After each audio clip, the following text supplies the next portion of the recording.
Welcome to our channel, ladies and gentlemen. Allow me to thank you for your continued support. I would love to request you to subscribe to our channel if you are visiting us for the first time or you're our regular viewers but you have not yet subscribed. Please, the support is incomplete if you don't subscribe and click the notification bell. I also want to thank you for sharing our videos and our returning subscribers.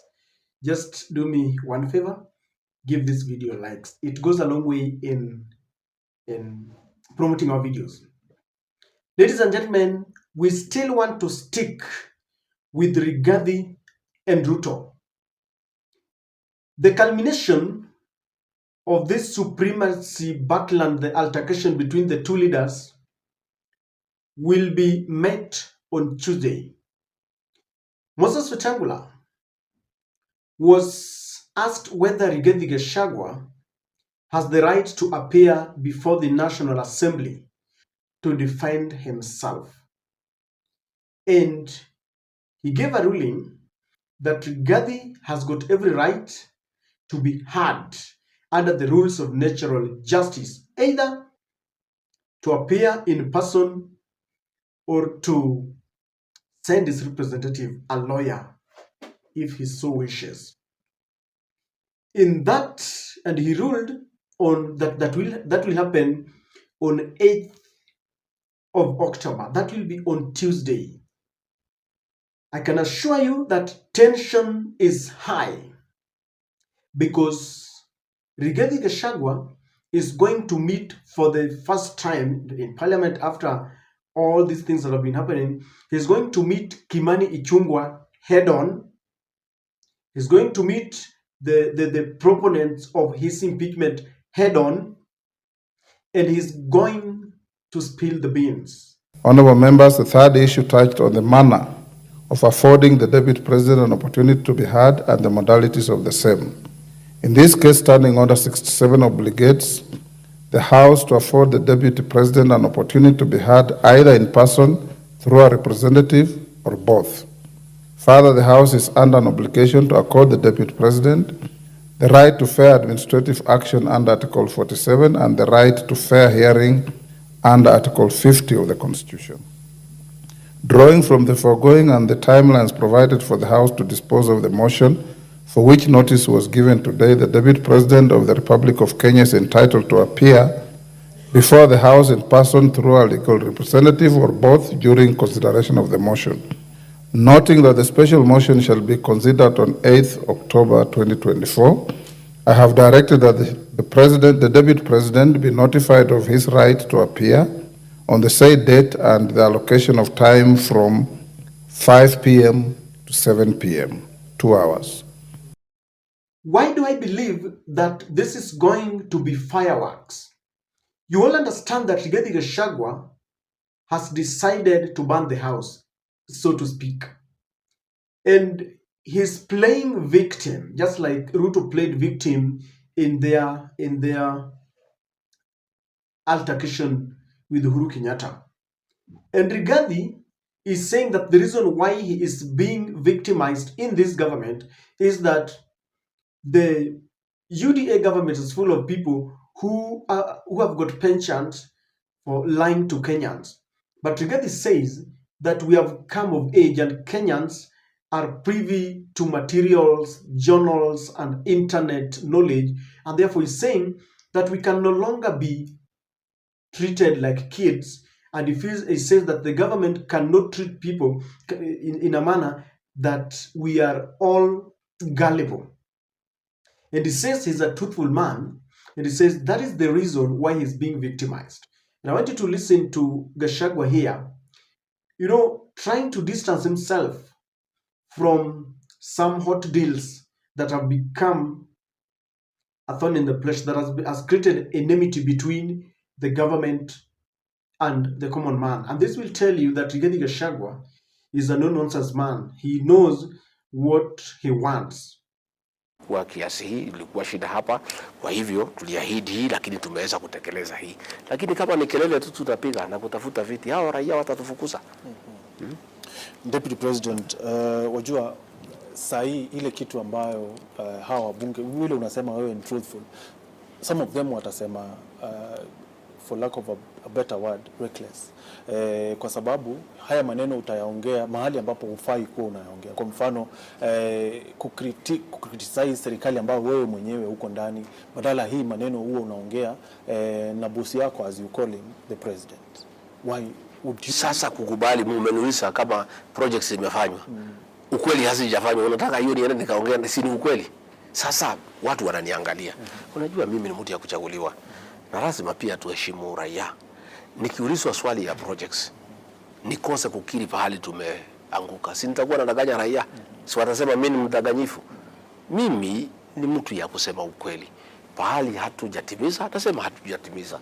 Hiyo si kusema mimi nakemea serikali ambaye niko, ni mambo ya kukiri ukweli, kwa sababu hata nikisimama hapa nidanganyane, wananchi wanajua ukweli, watasema mimi ni mdanganyifu. Na mimi sitaki kuwa kwa hiyo kiwango ya kuitwa mtu mdanganyifu. Wacha pahali mambo ya Nithi Bridge nimekiri tumeanguka. Na nimesema ile tuliahidi hatujafanya. Sasa hebu ambia Wakenya, kwa sababu unasema ukweli, ambia Wakenya ukweli kwenye deal ya Adani. Mimi sijui kwa sababu sijahusishwa. Uko serikalini. Niko lakini sijahusishwa. Mambo ya Adani sijahusishwa. Sijui lolote kuhusu Adani. Lolote, mimi nasoma kwa gazeti, kwa mitandao vile mnasoma. Na mimi nafuatilia vile wengine wanasema. Hiyo maneno mimi sijui. Hiyo project iko ilikuja na tukajadiliana vizuri. Na vile tutatoka kwa NHIF tuende kwa SHA. Lakini naendelea kusikiza maoni ya wananchi.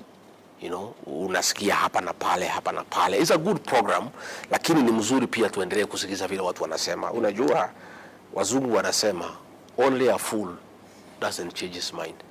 There is no harm in listening. Listening to the people of Kenya is a continuous process. And it is not done until it is done. I think even as we implement SHA, it's good we continue listening to what the people are saying.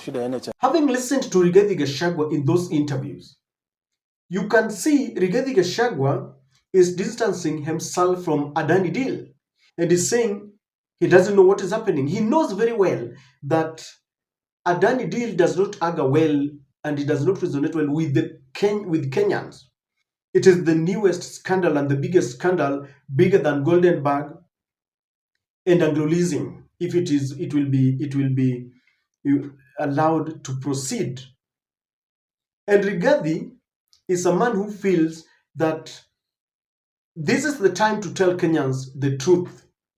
So that is a tip of an iceberg and a glimpse of what Rigathi Gachagua is going to do, or what he's going to say when he visits Parliament on Tuesday. You know who Rigathi Gachagua is? He is a wounded lion. From where he is, he knows he is going down, because from the numbers, he knows very well that this is a state-sponsored motion, and therefore he stands very minimal chances of survival. And so I want to give you reasons why Rigathi Gachagua is going to spill the beans. He's going to wash dirty linen. He's going to make his final appeal. And let me tell you something, while Rigathi will be in Parliament, or the bigger part of his speech is not going to target parliamentarians. He is going to target wananchi. And I want to tell you just 3 or 5 reasons why I believe that Rigathi Gachagua is going to explode in Parliament. Stay with me.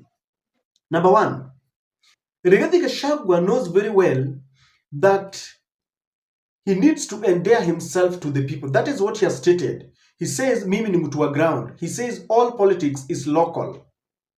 In fact, at some point, Kimani Chungwa wanted to brand him a villager. But Rigathi picked up that and he said, yes, I'm a villager because I listen to the villagers, wale watu wa chini. So in his speech, Rigathi Gachagua is going to ensure that he speaks things that will resonate well with the wananchi. He's going to talk about Adani deal, the shift. He's going to talk about this corruption, and he's going to distance himself. He's going to tell us that even though he is in government, he's been pushed to the periphery because Rigathi Gachagua is only but trying to perfect that which William Ruto did to Uhuru Kenyatta. Rigathi has been associated with Gen Z's protest. And so in parliament, Rigathi is going to make sure that he speaks to the Gen Zs either directly or indirectly. He's going to say that Kenyans are tired. You can no longer continue cheating them. You must listen to them. Even the transition from the NHIF to the SHIP, he's saying that you need to listen. And he says only a fool, it's only a fool who cannot change his mind. In other words, he's saying that if William Ruto is a fool, then he's not going to change his mind. Because he feels that even if you have a better program or a better project and it does not resonate well with the people, then you need to retreat. So he's going to endear himself to Gen Zs and to the common mwananchi. Number two, Rigathi is going to explode and it is going to be full fireworks because he wants to go down with Ruto. Rigathi understands that they campaigned together with Ruto. Ruto charged him against Uhuru Kenyatta. Ruto charged him against Raila Amolo Odinga because he has always said it is Ruto who told him that Raila is bad and he disagreed and they victimized Uhuru Kenyatta. And even after elections, he explains that Ruto told him that Raila will no longer be allowed into the government. And that informs the decision why he was even saying that he will make a trap and place some trap within status so that Raila should not come any near. And he feels bad that after misbehaving, after exploding and going full throttle, going against Uhuru, going against Raila, Ruto picks Raila and then they want to team up and remove him. And so he wants to ensure that he goes down with Ruto. We might even be surprised if he talks of things that are kept deep secrets, because one of the things that is being accused of is that he is revealing and exposing cabinet secrets and government deep hidden secrets. So he wants to go down with Ruto. He's really hurt that Ruto made him look stupid. He has said that he realizes that he was stupid. And Rigathi wants a revenge mission. So he might want to go down with Ruto, and in that he will reveal that which Ruto might not want him to reveal. Because government, by the way, is a pot of dark secrets. Number three, Rigathi Gachagua knows very well that he's going home and he has nothing to lose.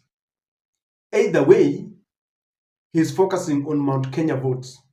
And knowing very well that he has got nothing to lose, he can decide to explode. He can decide to tell Kenyans what Kenyans have not heard.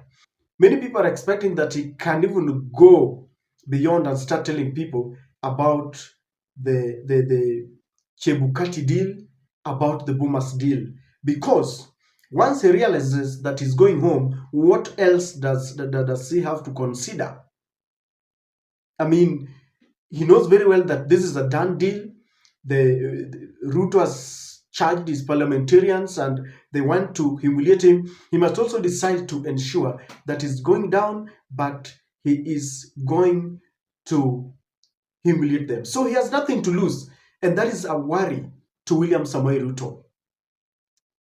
He also wants to prove to Kenyans that indeed he is a truthful man, because that is how he has exhibited his kind of politics of late. That is a truthful man, and he will not hide, he will not play important cards under the table.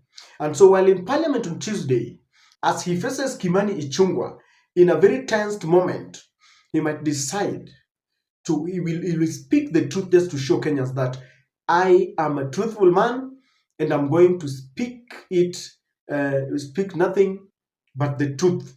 And that is something that Ruto must fear, because he wants to show people he's a truthful man. The last one, but not the least, Rigathi Gachagua wants to prove to his supporters that indeed he's a bold and a courageous man. I remember when Ruto faced opposition during the BBI, and one day they met in Bomas. William Ruto stood in front of a very hostile, group, because people who were in Bomas were pro BBI.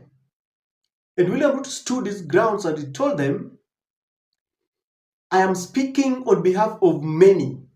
And he faced Uhuru and Raila and the supporters and members of parliament. And after that meeting, Ruto supporters, especially from Mount Kenya, said, this is the man. They loved the courage. And Rigathi Gachagua might decide, because he wants to show people that he's also brave. He says he's a son of Mau Mau. He might decide to show people that indeed he's brave, because Rigathi believes that there is life after impeachment. And so he does not want to look a coward. While there, he will speak bravely.